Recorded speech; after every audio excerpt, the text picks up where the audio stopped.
normally talk about synergy with the implication that it's positive. There's also a negative synergy. COVID fatigue, tired, dealing with this for 8 months. It's cold, you can't be outside, everybody goes inside. Holidays, major factor. And another factor that some places haven't yet experienced the full pain of COVID. They've read about it, but it's been happening somewhere else. It hasn't been happening here. And people are parochial. If it isn't happening here, it's not as real as if when it's happening somewhere else. I'll come back to that for a moment. The numbers today,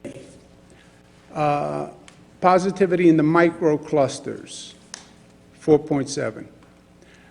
Statewide without microclusters, 3.1.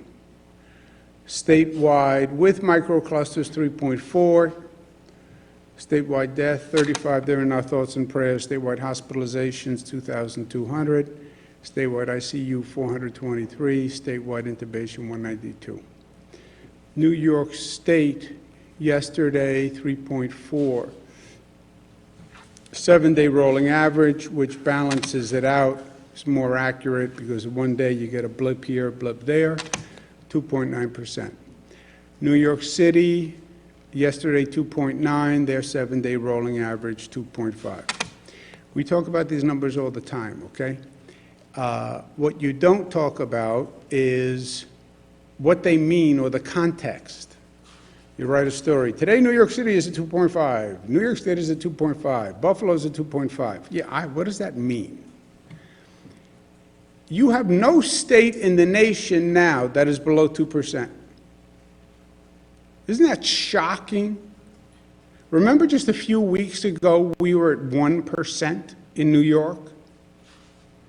No state in the nation is below 2%. Lowest states, Vermont 2, Hawaii 2, Maine 2.1, New York 2.8.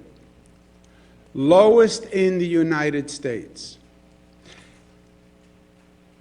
Vermont, Hawaii, Maine, New York. How does New York wind up 4th? Vermont, Hawaii, low density. Maine, low density, rural. And then New York? That's because New Yorkers have done a phenomenal job. And New Yorkers deserve credit because they have done a phenomenal job. And I know you guys don't like to write context.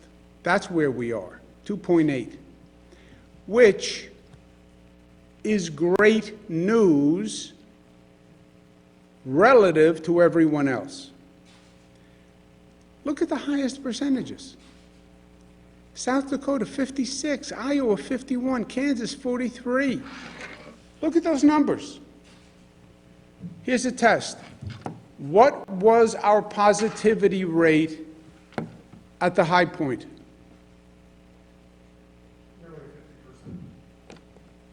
That's why you get the big bucks at the New York Times. 46%. We're at 2.8. By the way, where were we? 46. But now look at South Dakota and Iowa. You're at 56? You're at 51? You're higher than New York was when it was ambushed 8 months ago? How can that possibly be? That's the story of this nation in COVID. Remember, we were at 46, but remember, we were ambushed. It was coming from Europe. Nobody told us. It exploded. It was like sending a bomb over in a tanker. 8 months later, South Dakota's at 56. Iowa's at 51. That, my friends, is the story of what's going on in this country. Couple of specifics. 2.5% you go into a yellow zone. Parts of the Bronx go into a yellow zone. You know the details of what a yellow zone is. Dan memorized them and can tell anyone who has any questions. Queens yellow zone is expanded northwards to cover northwest, really, basically to cover the Astoria area, so the Queens zones get a little bit bigger. What comes after a yellow zone? An orange zone. Yellow's 2.5, orange is at 3. New York City could go to an orange zone if it hits 3%. Okay, you're at 2.5. What comes after 2.5? 2.6? I know, if you're a wise guy. 3 is the next demarcation. You become an orange zone. What happens at 3%? Houses of worship, mass gatherings, business restrictions, dining restrictions, schools close. We've done a number of orange zones already. Brooklyn was an orange zone. Queens was an orange zone. Brooklyn was a red zone. Queens was a red zone. Rockland was an orange zone. Those are the rules of the orange zone. Western New York, worst situation in the state of New York. Worst situation, 5.1%. Those are the regions. And after Western New York, Finger Lakes. Look at that and think of this. What is the parallel between what happened in the country and what's happening in the state? I'm going to give you my theory in a second. But that's where we are. Western New York, and then Finger Lakes, and then Central New York. New York City, only 2.5%. In Western New York, these are the highest rates. 9.7, 9.4, 7.5, 7.3, 6.8. Dramatically higher than anywhere else.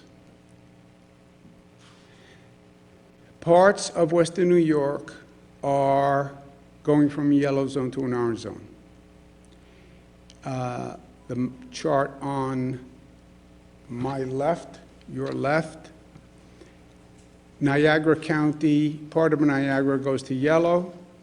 That's Erie, abutting Niagara, which is our orange. And on the right is the part of Erie that goes to orange. That's Buffalo and the surrounding areas. But again, it's those areas, which are astronomical compared to the rest of the state. What happens to the 3% orange zone? Houses of worship, mass gatherings, business, dinings, and schools. Remember, with schools, there's what we call a test out option. Schools close in an orange zone, but the schools can reopen if they stay closed for 4 days, they clean, and then they test people who come back in, as well as faculty, staff. So the schools can reopen in an orange zone, okay? And then there's ongoing weekly surveillance. If New York City hits 3%, makes it an orange zone, and if New York City wanted to reopen the schools, we'd have to design a different formula for New York City, because by volume, we couldn't test every student in New York City. We just, the volume is so much higher in the New York City School District. If they hit 3%, if they went into an orange zone, and if there had to be a reopening plan. What's the good news? The good news is microclusters work. Following the rules work. Broome County was a yellow and an orange. Broome County was a yellow zone. It's now under control and is back to normal. Orange County was a yellow zone, a little confusing. It is now back to normal. Brooklyn was an orange zone, it's being dropped to a yellow zone. So, the restrictions work. And just to make it very simple, if you socially distanced and you wore a mask and you were smart, none of this would be a problem. It's all self-imposed. It's all self-imposed. If you didn't eat the cheesecake, you wouldn't have a weight problem. It's all self-imposed. Here's my personal opinion and my personal theory, because I know I'd disappoint you if I didn't have my own theory. You look at the states that are now surging, South Dakota, Wyoming.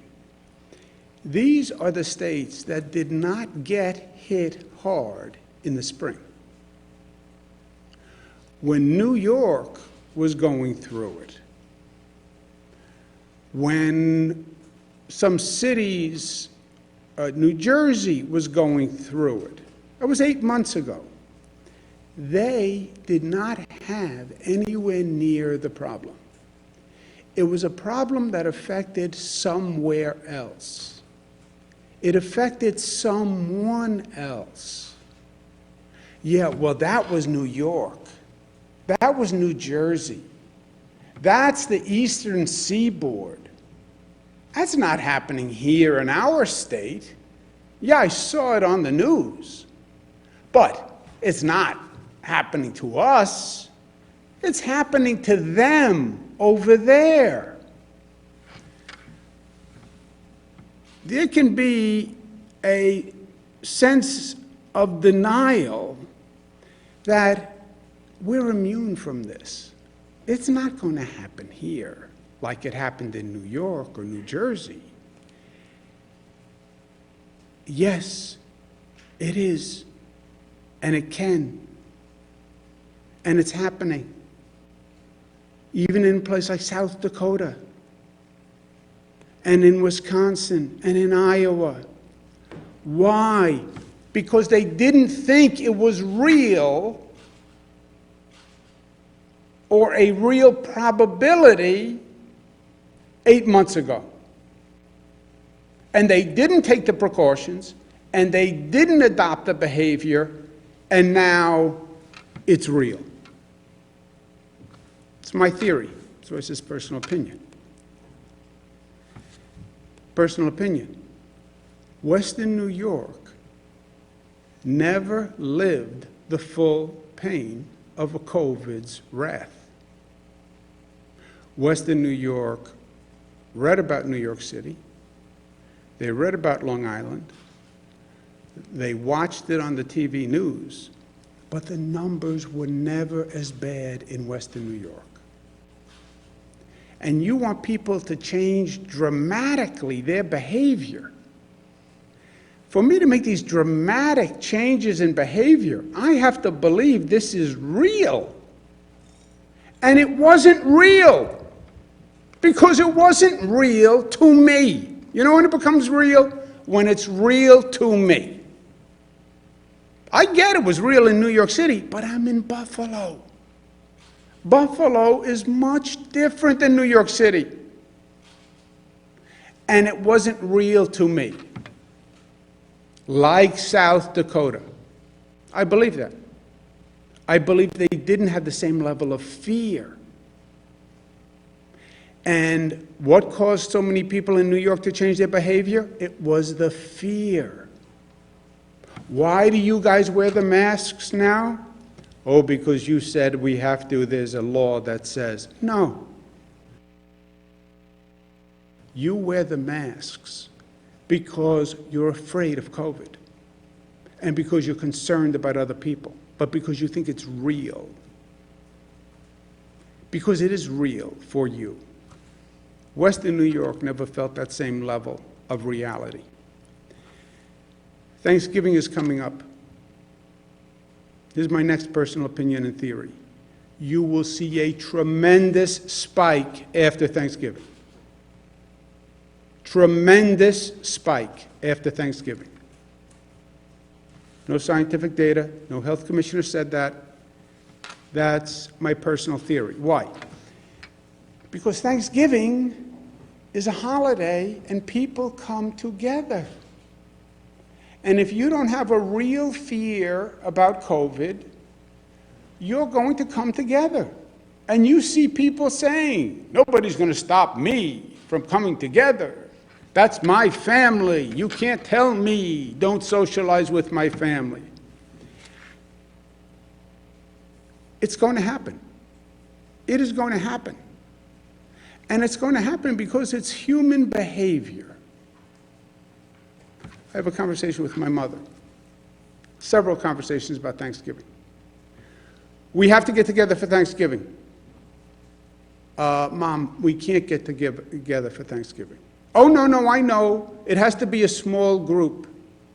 Just us, just your sisters and your brother and your family, just us. No, Mom, we can't do that. I can't be with my sisters. They're your sisters, just us, just your family. Your sisters, they miss you, they haven't seen you, they're crazy about you, they love you, stop.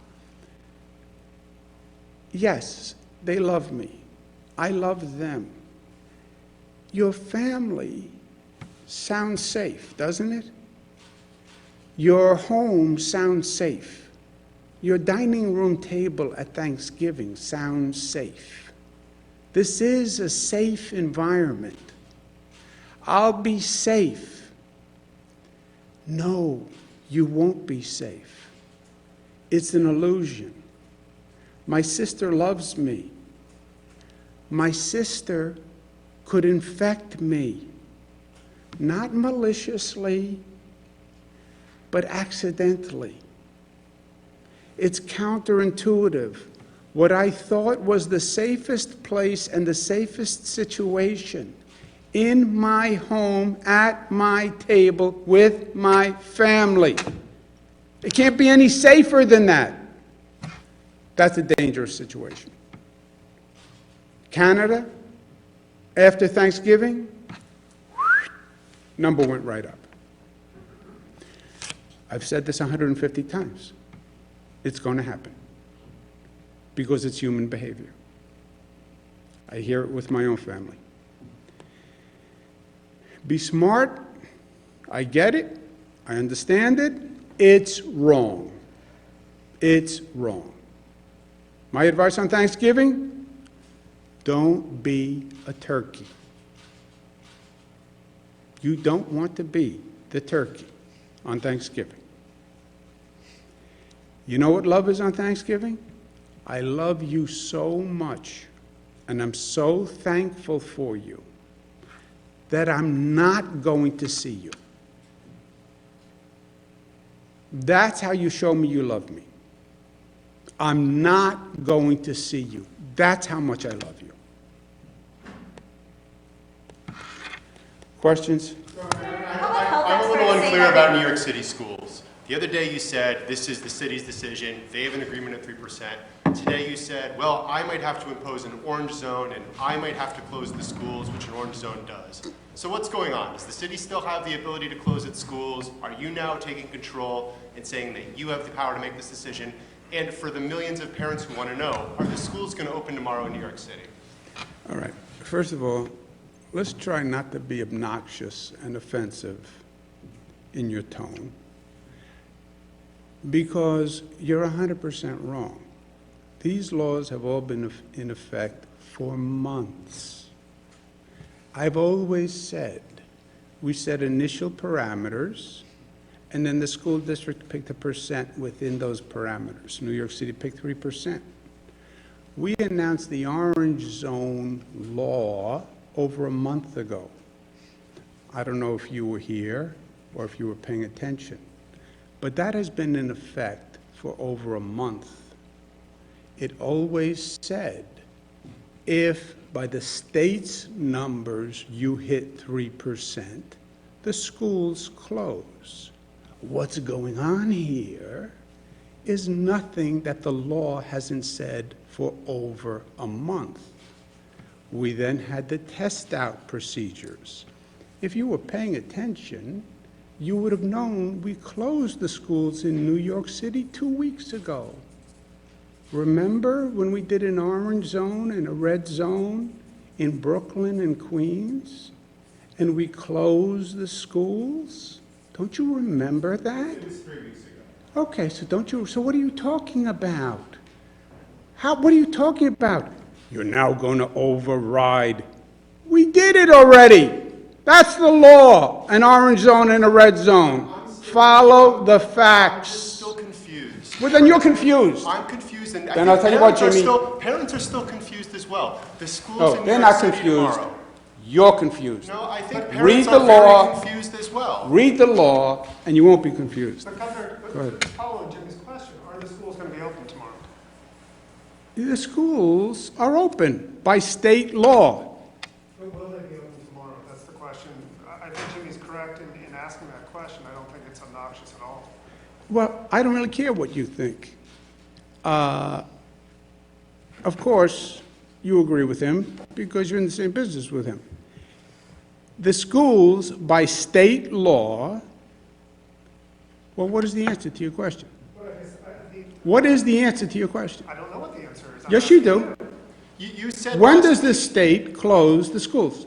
When you get to an orange zone, which you're suggesting could happen, but is not necessarily happening by tomorrow. So then what are you asking? You just answered your own question. The other week But on you one said. hand- on one Excuse hand- me. But on one hand, you have granted Bill de Blasio the kind of oversight of his schools, and there are rumors that the number in New York City will rise above 3%, which would trigger closing of schools. Now, you have just said that an orange zone could be in the offing for the entirety of New York City, which would also close schools, but your number is 2.5. So I guess just the point blank question is, are schools going to be open tomorrow in New York Let's City? do it again for you, because maybe gets confusing over the days and nights. Schools set their own, 700 school districts, they all set their own number. That's the number. Unless they fall into a microcluster. The microcluster overrides the local rules. Yellow, orange, red. If it's Buffalo, I don't even know the Buffalo closing number for schools. But the Buffalo schools close in that orange zone, right? Why? Because it's an orange zone and it's over 3%. Well, maybe Buffalo had a rule of 4% or 5% or 6%. I don't know. Doesn't matter. If it goes over 3% in an orange zone, because now it's saying the decision isn't just about a school, it's about a school in an intensely infected community with a family that's infected and a candy store that has a high infection rate, on a bus route that has a high infection rate. So the microclusters override the normal locally set school infection rate. Why did you close the schools in Right? Erie County Excuse last me. week? You were over 3%. Excuse me, right? I understand the state law overrides the city's decision-making on this. I do. And no, not city. Any local school district, so it just happened in Buffalo, any local school district in a microcluster zone, because that's now a highly infected zone. The schools can remain open in an orange zone, but they have to do additional testing. Understood. On a larger point, when you're talking about microclusters, those are obviously supposed to be kind of limited geographic areas.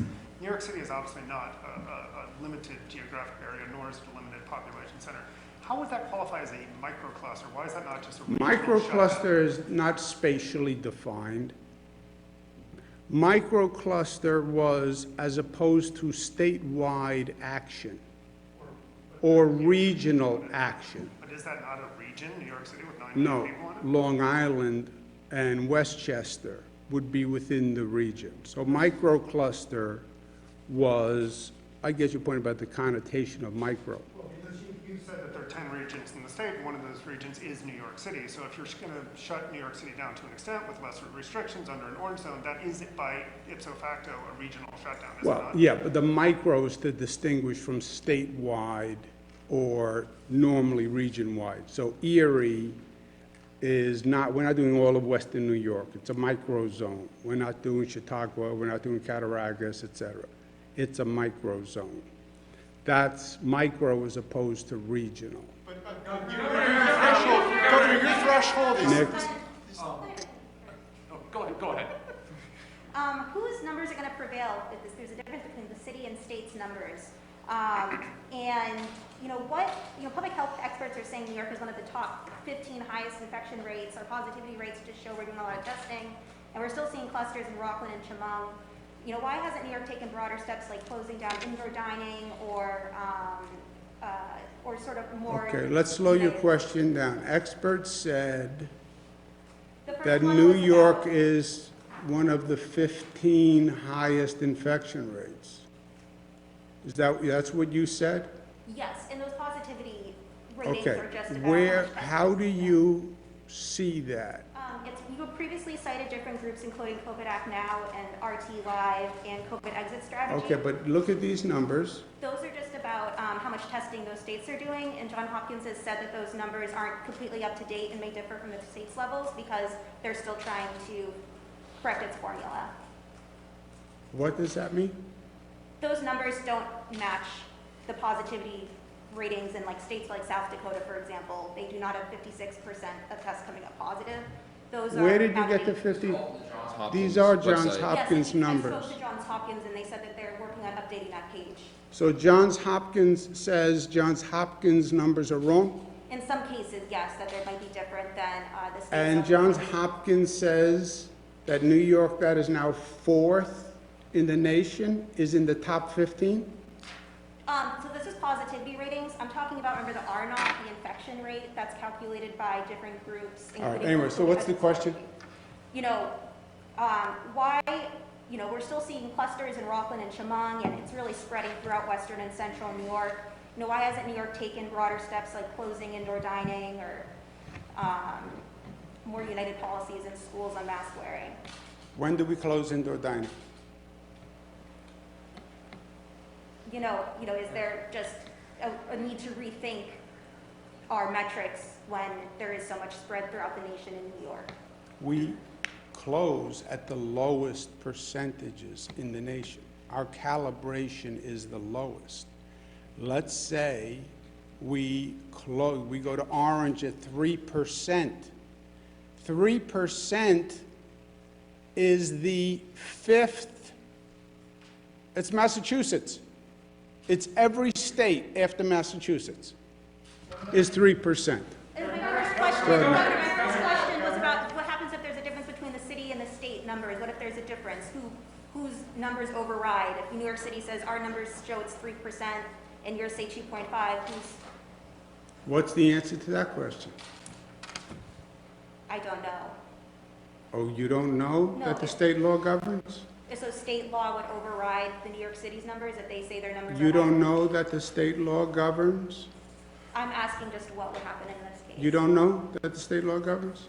We've had this conversation 1,000 times. State law governs. Except on schools, we left it to the local districts besides the orange zone, which is a state law. So local school districts pick the percentage, 2%, 5%, 7%, whatever they pick. Their law governs on that. So New York City's law is they close at 3. There's a differential in some of our numbers.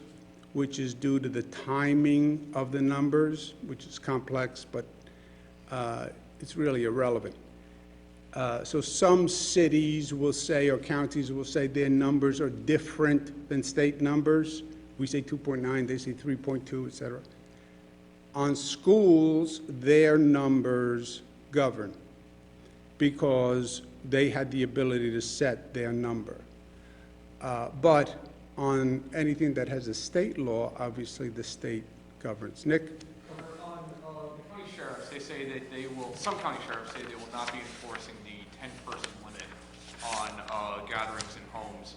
And also on the issue of pay raises for the legislature and some state officials, they will not be getting them this year. I know your pay raise is kind of separate and apart from that. What's the status of your pay raise going into effect for 2020? I'm going to give my pay raise to you because I think you have done an extraordinary job as a journalist this year. Which part don't you think is true?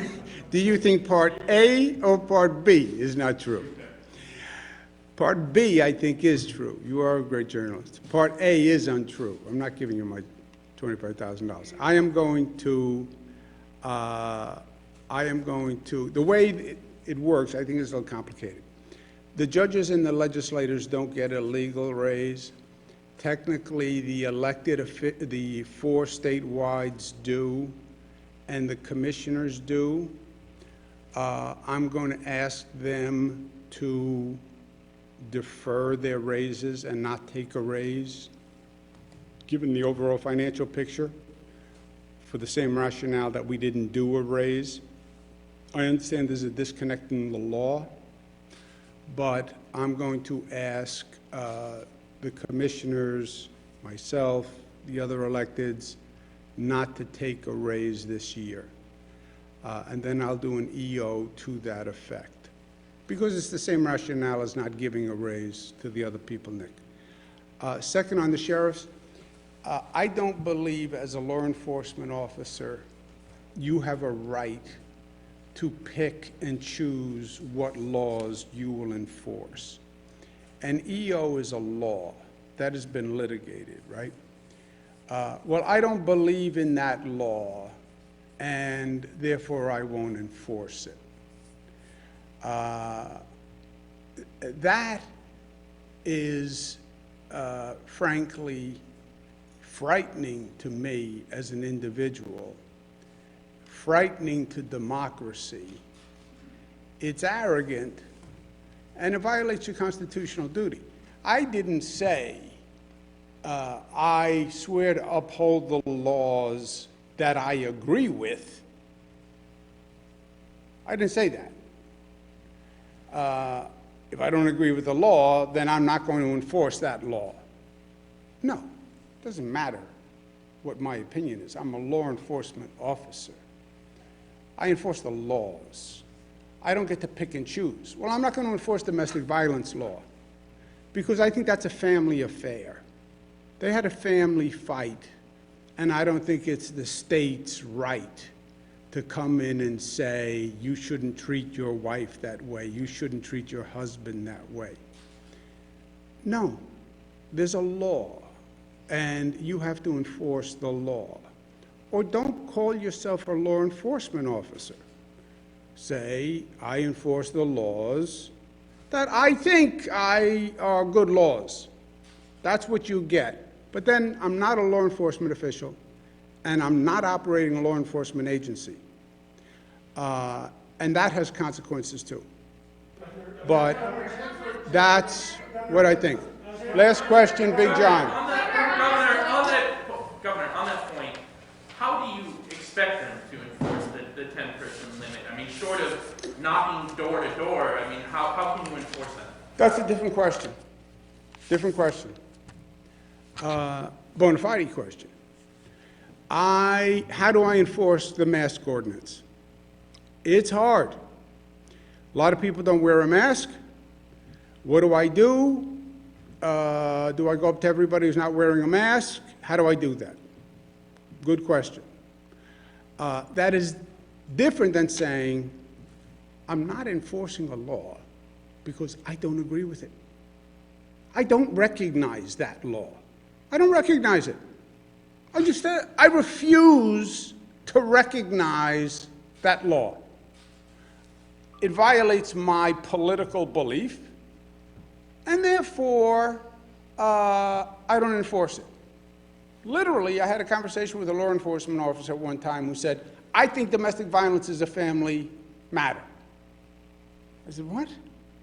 He said, well, it happens in a home, it's a family affair. I don't think it's the state's business to come in and say how a husband and wife should treat each other. Look, maybe that's a theory. I think it's repulsive, but it's not up to you. It's a law. But is there a way, and I mean, so it is a separate question, you know, it is different from saying, I'm not going to enforce it, but the question of how do you enforce it? What would you suggest? That's not what they said, and that was not the No, question. that's what I'm asking. Okay. That's what I'm asking. How would you suggest to them they enforce it? Or is it only something you can do after contact tracing after the fact? Well, no, you could, if you wind up in a circumstance, I mean, nobody's saying knock on doors, count heads, right? But you come across a gathering for one reason or another, and there's 20 people there, you say, this can't happen. By the way, how did we get there? And also, by the way, states all across the nation are doing this. This is like not a novel New York law. Do me a favor, see how you can look at how many states have the 10 or more? Jersey has it, Connecticut has it, California has it. You know where it's spreading now? That's why on my personal theory here, people change their behavior. It's less in bars and restaurants. It's still there. But they've migrated to home gatherings. That's why we call it living room spread, family spread. That's why I think Thanksgiving is going to be terrible. Because they said we can't hang out in the bar, we can't go to a restaurant. Let's go to your house. We'll watch the Bills game. We'll have a few beers. We'll hang around. And by the way, if I'm going, do you mind if I bring Jesse and Nick? No. Tell them to come. Tell them to bring a six-pack. Okay. Now we're sitting there with 25 people. All innocuous. Nobody malicious. That's where it's coming from. And this is really hard to stop. Because you're right, it's very hard to restrict, it's very hard to regulate, and it's very hard to police. So, yeah, is it hard to police? Yes. But if you see it, stop it. That's really the point of the law. If you see it, stop it. Don't invade privacy. Don't do any of that. But if you see it, stop it. Which is different, John, than saying, I just refuse to enforce that law because I don't agree with it. That, I believe, violates that person's constitutional oath. I don't believe that person is a law enforcement officer. I believe that person should not be certified as a law enforcement officer. I don't want a law enforcement officer who says, I'm only enforcing the laws that I like or that I think should be enforced. By the way, a lot of police officers don't wear a mask. Well, how are you supposed to then enforce other people wearing a mask when they see you not wearing a mask? I violate the law, but you can't. No. Nobody said you were above the law. Well, I'm a cop. I can have a couple of drinks and drive home, and if a buddy of mine stops me. No. The law is the law. And nobody is above it. It's the only way it works. And this living room spread is the new problem. And it will go up after Thanksgiving. and you will see orange zones and increased positivity after Thanksgiving. I'll wager you on it today, and you're going to see more dramatic action, and then it's going to get worse, because what comes next? Christmas, Hanukkah, Kwanzaa, and that's going to be the problem. Thank you, guys. Thank you.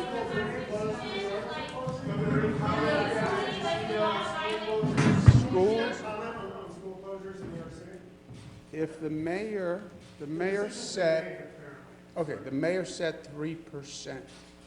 If the schools hit 3% in the city, I expect the mayor, who has said 57 times, if they hit 3%, we will close them. That is in conformance. The Chancellor said that will happen. I'm asking for reaction to that schools will be closed in New York City. Oh, I'm sorry, say that The again? Chancellor has announced to principals that schools will be closing temporarily in New York City. So the mayor's saying it hit 3%? The Chancellor has said that in emails to principals that the schools will be closed temporarily, yes. So I just wanted a reaction from you, the state's. But that is what the mayor has always said. And remember, it's not, the mayor said, when I say the mayor said, it's not technically accurate. We went through a very formal process where I said consult with the parents, make them part of it, have web chats, have webinars, because you can't just by fiat say the school's open or the school's closed. It only works if the parents are willing to send the children. So make it an inclusive collective process. I mandated that the school district consult with the parents and have webinars, et cetera, and answer all the questions. So that 3%, the mayor set, in my opinion, in a collaborative with the parents. And that was the agreement, and the agreement should be honored. So, and if it is 3%, then I understand exactly. I understand the mechanics of it, but my question for you is like the closing of New York City schools, what does that say about the state's broader progress? You have touted the state's progress for months and months and months. This would appear to be a setback. How do you feel about that? I mean, your microcluster strategy is not working at this point to curb the statewide spread. What do you have to say about that? Yeah, well, Are we having broader restrictions at this point? yeah. I mean, the cluster strategy has largely failed. Let's not talk your characterizations, okay? And your adverbs. Let's talk fact. The whole world is going up, right? The whole world. Every state in the nation is going up, right? So success becomes what? How you're doing relative to everybody else. That's what success becomes. Success is not, are you defying reality? Does that mean more statewide closure? Excuse me. Are you defying reality? It's how are you doing compared to everybody else? We are 4th in the United States of America. Come to me with anything else that we're 4th in the United States of America after having had the highest infection rate in the United States of America. New Yorkers are doing a great job, and don't demean them, because the entire world is going up. It's disrespectful to New Yorkers. Of course they are, because they're going up on the world. If you're on the planet, the cases are going up. The question becomes, how are you doing relative to everyone else? And New Yorkers are doing better than everyone else. That is a fact, not your opinion. Absolutely. Thank you. Your city